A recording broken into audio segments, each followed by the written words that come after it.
ফিলিস্তিনের গাজার নিরীহ মানুষের ওপর দখলদার ইসরায়েলের কর্মকাণ্ডকে নাৎসি জার্মানির সঙ্গে তুলনা করা এতদিন আপত্তিকর ও ইহুদি বিদ্বেষ হিসেবে দেখা হতো। কিন্তু বর্তমানে গাজায় ইসরায়েলের সামরিক অভিযান এবং ইরান সহ প্রতিবেশী দেশগুলোর ওপর তাদের আক্রমণ এই ধারণাকে বদলে দিচ্ছে।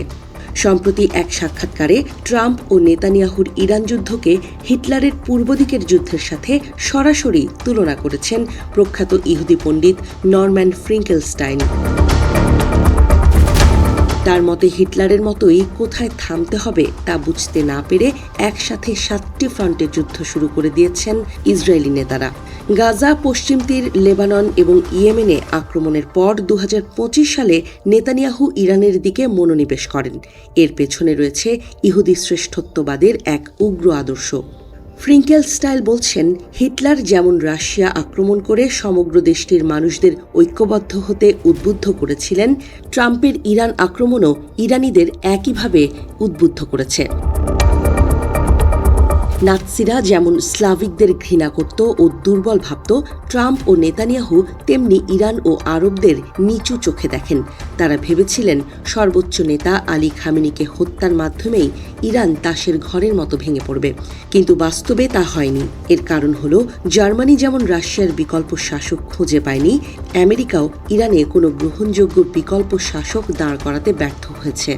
রাশিয়া যেমন একটি বিশাল দেশ ছিল, ইরানও তেমনি একটি বিশাল মহাদেশীয় দেশ। ফলে ইরানকে জয় করা প্রায় অসম্ভব। গাজায় 926 দিন ধরে চলা এই ইসরায়েলি ধ্বংসযজ্ঞের ফলে নিহতের সংখ্যা 1 লাখ ছাড়িয়ে যেতে পারে বলে ধারণা করা হচ্ছে। ইতিহাস বলছে, কোনো গণহত্যাই চিরকাল স্থায়ী হয় না।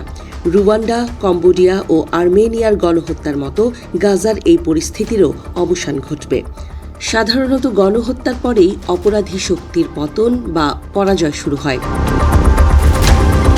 প্রখ্যাত ইহুদি পণ্ডিত নরম্যান ফ্রিঙ্কেলস্টাইন বলছেন, ইসরায়েলের জন্য সবচাইতে বড় দুঃসংবাদ আসছে তাদের সবচেয়ে বিশ্বস্ত মিত্র আমেরিকা থেকে। মার্কিন সিনেটে ইসরায়েলকে অস্ত্র দেওয়ার বিপক্ষে অবস্থান নিয়েছেন ডেমোক্রেটিকদের বিশাল একটি অংশ। এ থেকে পরিষ্কার, আমেরিকার জনগণ এখন ইসরায়েলের এই অন্তহীন যুদ্ধ থেকে মুক্তি চায়। নেতানিয়াহু ওয়াশিংটনের সমর্থন হারিয়ে তিনি তার জীবনের সবচাইতে বড় পরাজয়ের মুখে দাঁড়িয়ে আছেন।